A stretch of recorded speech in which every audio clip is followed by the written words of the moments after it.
అనగారిన జీవితాల్లో అక్షరదారి పొద్దై పొడిసెను చదువుల జెండగా మారి ఈ దేశపు మొదటి పంతులమ్మగా చేరి మన జీవితాల్లో నింపిందో వెలుగుల దారి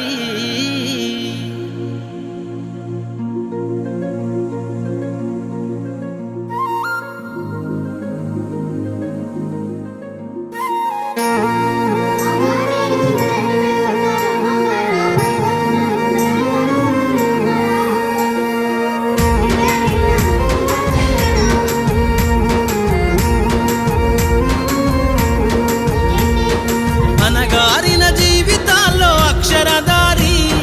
పొద్దై పొడిసెను చదువుల జెండగా మారి ఈ దేశపు మొదటి పంతులమ్మగా చేరి మన జీవితాల్లో నింపిందో వెలుగుల దారి